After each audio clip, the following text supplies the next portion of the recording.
आज आपण या ठिकाणी PMA आर्टिकल सिंक जे होत नाहीत त्या संदर्भातील इश्यू सॉल्व्ह करणार आहोत। या ठिकाणी पहा, आपण पाहू शकता 9 आर्टिकल अनसिंक मध्ये राहिले आहेत, नॉट सिंक मध्ये। हे सदरील आर्टिकल सिंक करण्यासाठी आपल्याला बीट सेटिंग मध्ये जायचं, EMI नंबरला डबल क्लिक करायचं।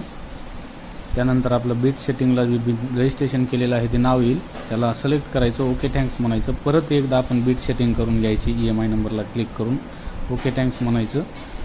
ही प्रोसिजर 1 ते 2 वेळा करायची बीट सेटिंगची आणि पूर्णपणे ॲप्लिकेशन आपण क्लोज करून टाकायचं। जेवढे आपले ॲप्लिकेशन पूर्ण चालू आहेत ते सर्व ॲप्लिकेशन क्लोज करा। PMAचं ॲप्लिकेशन पण क्लोज करून घ्यायचं।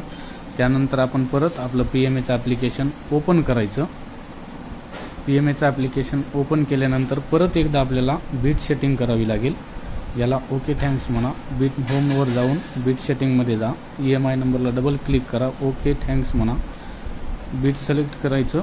परत एकदा हीच प्रोसिजर करा बीट सेटिंग करून आणि नंतर आपले आर्टिकल पूर्णपणे सिंक झालेले असतील। आर्टिकल नॉट सिंकमध्ये पहा 0 आर्टिकल आलेले आहेत, आपली 9 आर्टिकल लागली तात्काळ। याप्रमाणे दररोज सर्वांनी प्रोसिजर करून आपले सर्व आर्टिकल सिंक करावे। धन्यवाद।